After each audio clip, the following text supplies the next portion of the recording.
L'Iran rejette ce projet, rejette cette base de discussion. Oui, un non catégorique. Et voici en quels termes. Ce plan américain est qualifié d'excessif, illogique.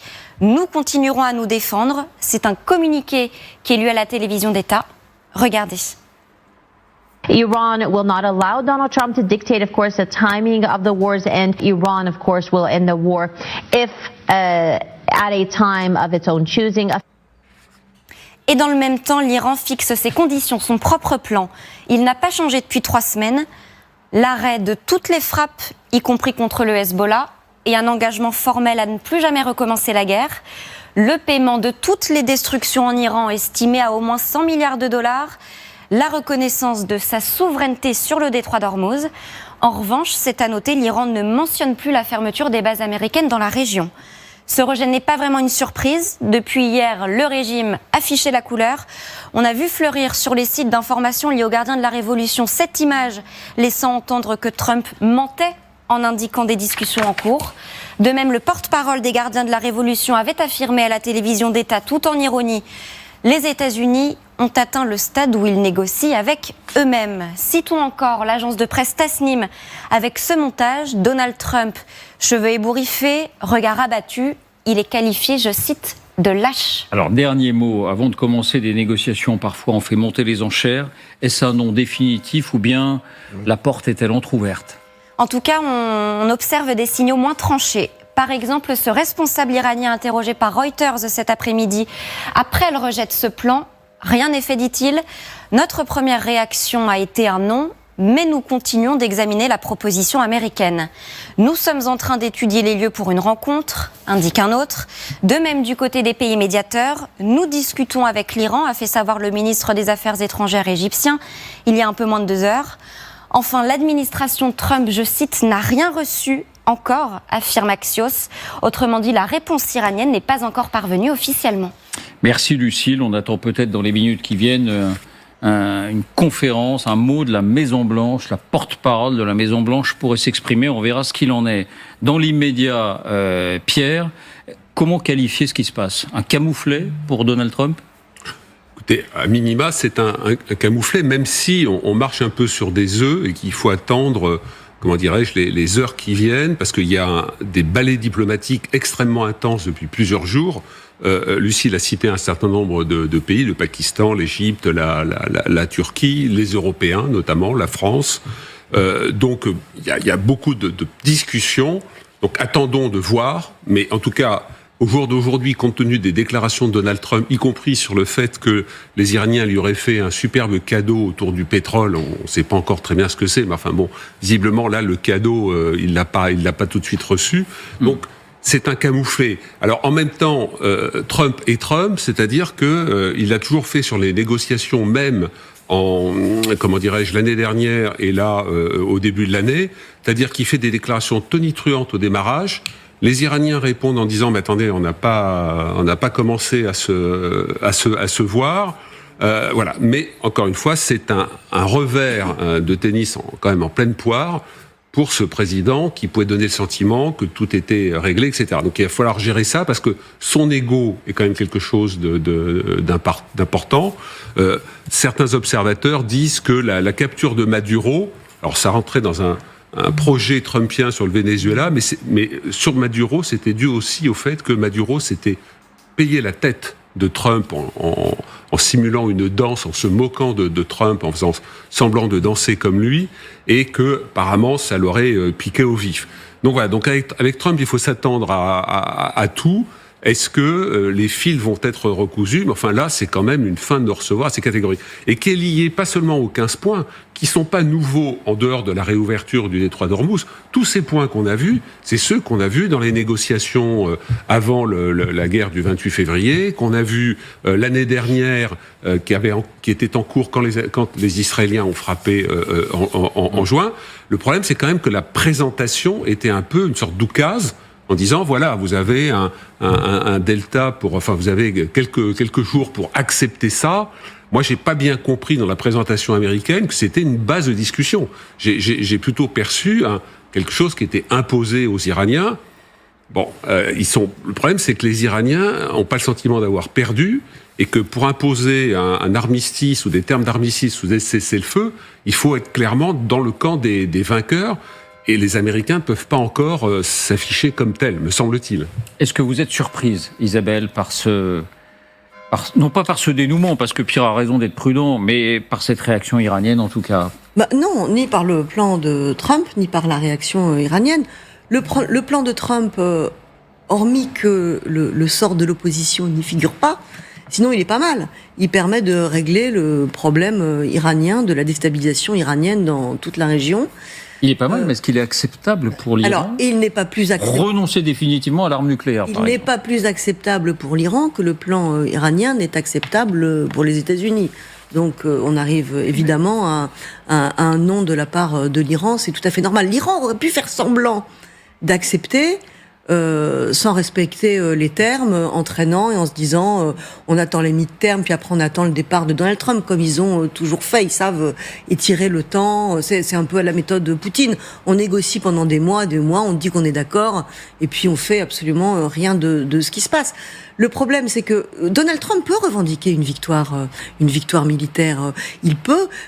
Aujourd'hui ? Oui, il n'est pas faux que le programme nucléaire iranien a pris entre 3 et 5 ans de retard. Les installations sont vraiment très très endommagées. Les missiles balistiques ont été quand même drastiquement réduits. Mais il y a la défense aérienne, oui. Mais à partir du moment où il y a un cessez-le-feu, il y a un accord, Hormuz peut, la condition, c'est le cessez-le-feu. Donc il pourrait revendiquer cette victoire militaire. Ce serait pas complètement faux, puisque ses objectifs sont beaucoup moins importants que ceux des Israéliens. Mais l'Iran considère qu'il ne perd pas et qu'il est déjà en train de gagner. Mais quand la guerre du mois de juin a été terminée, les États-Unis considéraient qu'ils étaient vainqueurs, mais les Iraniens considéraient qu'ils avaient gagné la guerre et que les États-Unis l'avaient arrêté parce qu'ils étaient incapables de soutenir la guerre politiquement. Donc ils ont considéré ça comme une victoire. Alors aujourd'hui, Trump, à mon avis, il a 3 solutions. Soit, parce qu'il cherche quand même visiblement une porte de sortie, soit il arrête les frais, mais sans accord. À ce moment-là, on a un truc un peu en eau de boudin, entre guerre et paix, on ne sait pas très bien comment ça va se terminer. Il laisse le régime en place et il laisse le détroit d'Ormuz bloqué. En se disant, le régime est tellement affaibli que il va s'effilocher, sans statu quo. Soit il cède aux exigences iraniennes en partie, mais on le voit assez mal, soit c'est l'escalade, quand l'ultimatum sera terminé. Alors, il faut se souvenir, Sarah, qu'avant cet épisode qui nous tient en haleine d'une certaine manière depuis 3 jours, depuis que Trump, à la surprise générale, a dit « Oui, il y a des discussions très productives et on est tout près d'aboutir à un accord », on était sur cette escalade dont parle Isabelle, puisqu'on était sur l'ultimatum de Donald Trump. Est-ce que là, ce soir, c'est un retour à la case départ, c'est-à-dire à la situation de dimanche soir ou de lundi matin très tôt ? Écoutez, moi, je ne le crois pas. Je pense que, au contraire, les États-Unis s'attendaient évidemment à ce que l'Iran ne puisse pas accepter leurs conditions. Ce qui se passe de part et d'autre, je pense, c'est qu'on est en train d'exposer ces conditions maximum, ces exigences maximum, ce qui précède à la négociation. De toute façon, on savait qu'il y avait 2 choses qui n'étaient inacceptables de part et d'autre. Pour les États-Unis, quand ils ont demandé à l'Iran de faire la fin de l'enrichissement, moi, je crois que c'était vraiment... Alors ça, c'est la chose que ne peuvent pas accepter les Iraniens. On l'a toujours vu, ils l'ont toujours revendiqué. C'est un peu pour eux leur volonté de puissance, même en dehors d'un armement. Parce qu'il y a aussi l'enrichissement du nucléaire civil. Et pour eux, c'est très important. Donc ça, c'est un niet absolu. Et pourquoi Trump le met sur la table alors, de cette manière-là ? Parce qu'il est en train d'exposer ses exigences maximum. En fait, c'est le départ de la négociation. Donc on part évidemment très haut avec des exigences inacceptables que petit à petit on va négocier. Et l'Iran fait la même chose. Et évidemment, l'Iran, la condition inacceptable pour les États-Unis, c'est le maintien de leur contrôle du détroit d'Ormuz, avec cette chose hallucinante auquel on est en train d'assister maintenant, c'est-à-dire à ce péage, un peu comme si les Iraniens étaient maintenant les gabelous qui font qui imposent dans un endroit qui relève du droit international. Mais si je vous comprends bien, Sarah, vous êtes en train de nous dire qu'il y a un côté théâtre d'ombre et que derrière ces postures un peu martiales, que ce soit le plan américain lui-même, que ce soit la réponse négative de l'Iran, il se pourrait que malgré tout, il y ait un trou de souris pour arriver à des discussions. Dernière information, des responsables de l'administration américaine indiquent à CNN que le déplacement du vice-président J.D. Vance, donc qui était pressenti pour aller à Islamabad ou à Ankara pour participer à ces discussions, ce déplacement est toujours d'actualité. Ouais. Que ce déplacement est en train d'être organisé.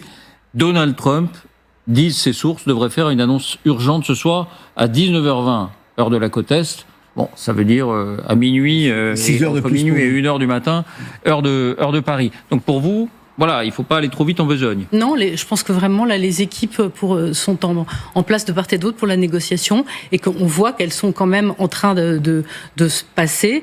Et évidemment, il y a toujours eu du côté américain avec Trump et puis du côté iranien qui prend un petit peu son exemple chez les Russes avec ses moqueries, avec ce ton très martial. Mais ça n'est que finalement des éléments de langage. De l'affichage peut-être. Question à l'américain sur ce plateau franco-américain de cœur, je le dis toujours. Hein. Mais comme vous passez la moitié du temps aux États-Unis, Jean-Claude, est-ce que vous pensez que tout n'est pas enterré concernant cette discussion? Absolument pas. Ce que l'on a entendu, il y a une phase de communication dans la négociation, parce qu'effectivement, je rejoins l'idée que chacune des parties fixe le point d'ancrage au maximum pour qu'on soit obligé de discuter. C'est un peu comme un menu, vous avez tout, et puis vous voyez ce que vous prenez, ce que vous ne prenez pas. Ça, c'est la première chose. Pour continuer sur ce que disait Isabelle, le président américain sait très bien, qu'il allait y avoir un refus de la part des Iraniens, mais il ne peut pas s'arrêter là. Donc on est forcément en négociation parce que s'il s'arrêtait là comme ça serait une déculottée pas possible pour les États-Unis. Ça n'est pas possible. Politiquement et géopolitiquement, il ne peut pas s'arrêter à ce stade.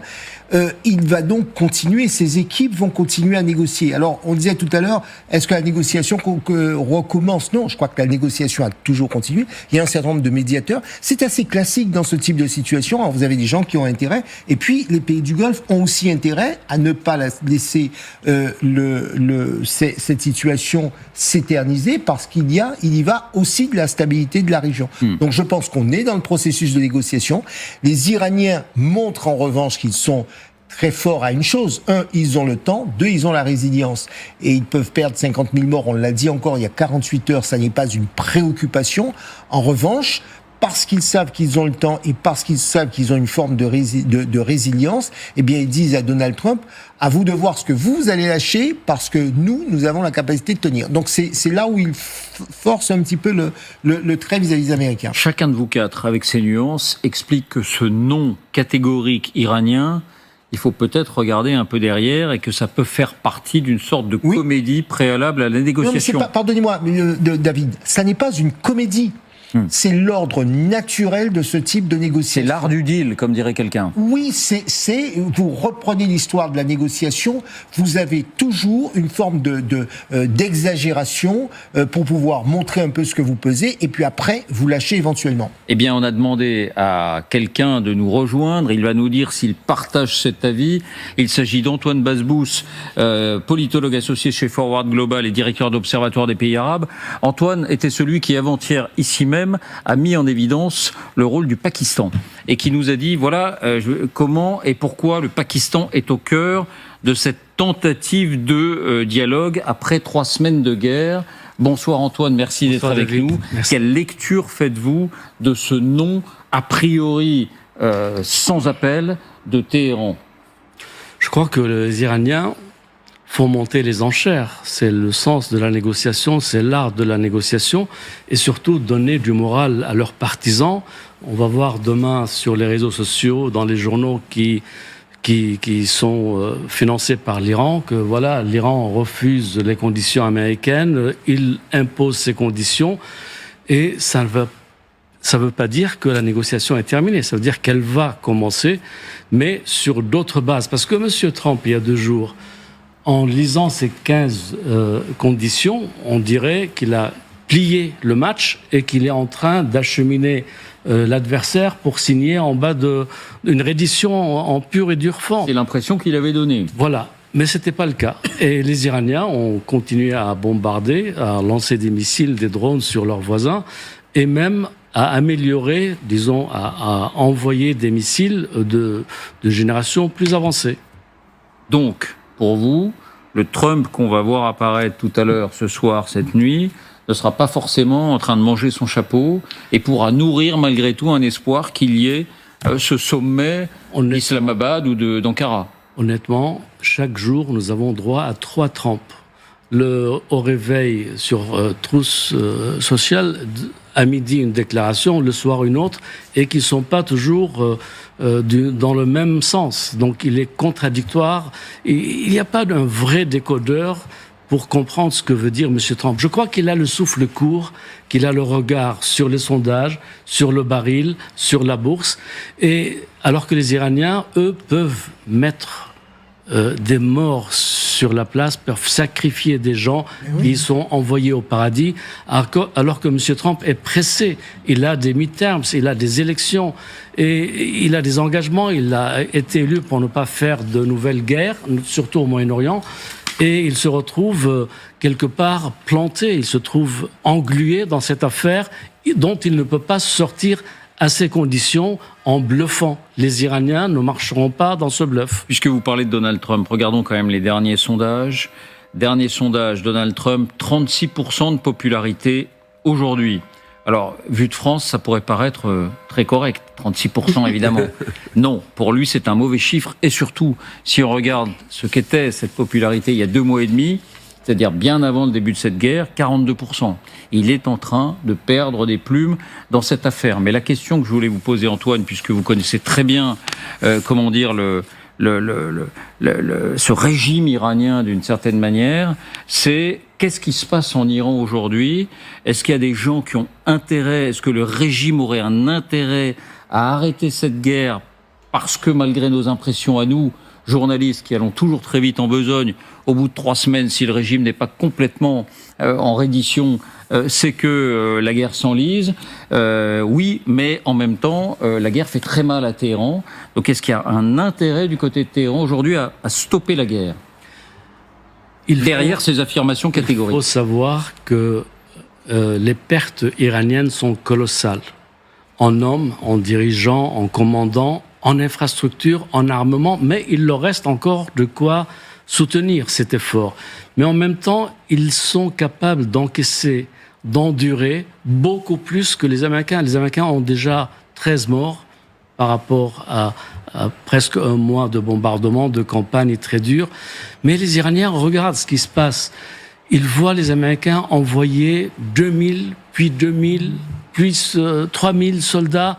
Ça leur fait pas peur, parce que avec cette petite quantité de soldats, eh bien, que peuvent faire les Américains ? Prendre éventuellement l'île de Kharg, c'est tout. Mais alors que le vrai enjeu, c'est le détroit d'Ormuz. Et alors là, pour le prendre, il faut envoyer des dizaines de milliers d'hommes, ne serait-ce que pour prendre en profondeur 30 km et assurer. Là, Trump a donné aux Iraniens la privatisation du détroit avec un payage en yuan et pas en dollars. On va en parler dans un court instant du détroit d'Ormuz. Vous vouliez intervenir, Pierre ? Oui, juste pour réagir sur ce que vous disiez, Antoine, le fait qu'effectivement, il y a 3 Trump dans une même journée, donc ça part un peu dans tous les sens. Et c'est même devenu, pour certains observateurs, le fait de dire « mais Trump est comme ça, c'est son style, finalement, c'est son art de négocier, etc. » Soit. Sauf que dans son positionnement, dans les grandes négociations, si vous voulez, quand vous traduisez une fébrilité, le fait d'être pressé, de vendre la peau de l'ours avant de l'avoir vendue, ça a un impact dans la négociation. C'est-à-dire que le partenaire, l'adversaire ou l'ennemi, et là, les Iraniens ne sont pas des derniers, on dit souvent, qui seraient les inventaires du jeu d'échecs, ils interprètent ça. Alors peut-être dans l'opinion publique, MAGA, bon, toi, c'est 3 Trump ou c'est 4 Trump, ça n'a pas beaucoup d'importance. Mais eux, qu'est-ce qu'ils voient là ? Ils voient une fébrilité. Ils voient le fait que dans la négociation, Trump prévend des choses qui n'existent pas. Donc, dans la négociation, ça les renforce. et compte tenu de ce que dit Antoine sur leur tempérament, leur projection dans le temps, leur capacité à souffrir, la martyrologie, il se dit, mais ce gars-là, sur la durée, on va l'avoir. Il n'est pas capable de tenir, il sera pas capable de tenir. Ses amis pétroliers, alors même si il dit qu'ils sont pas mécontents parce qu'ils se font plus d'argent, etc. Mais voilà, il va y avoir des tensions. Et la seconde chose que je voulais dire un peu dans le fil de ce que disait Antoine, il y a un point qu'il faut pas négliger, c'est que les Chinois ont réautorisé, un grand transporteur chinois a réautorisé le trafic. On en parlera après. Voilà, bon. Ça, on y vient un instant, mais juste avant d'avancer... Parce que ça va gêner des opérations militaires. C'est-à-dire que si alors vous allez nous expliquer. Vous allez nous expliquer parce que il se passe des choses autour du détroit d'Ormuz et l'Iran fixe la règle du jeu qui semblait peut-être implicite. Là, elle est fixée et elle est assez, comment dire, voilà, l'Iran impose ses règles du jeu. Mais juste avant, je voulais vous demander une chose, Jean-Claude, et peut-être à vous aussi, Isabelle. Pourquoi Trump, malgré tout, est allé aussi loin dans ses déclarations, dans ses affirmations, c'est-à-dire l'Iran a déjà accepté la plupart de notre plan de paix. Les discussions sont formidables, elles sont très constructives, alors qu'on se rend compte qu'elles n'ont pas commencé, en tout cas, entre des émissaires américains et des émissaires iraniens, même avec des intermédiaires. Il aurait pu se contenter de dire, voilà, nous mettons sur la table une proposition, j'espère que l'Iran va la saisir, sinon les bombardements vont redoubler. Non, il est allé beaucoup plus loin, pourquoi ? Lorsque je vous entends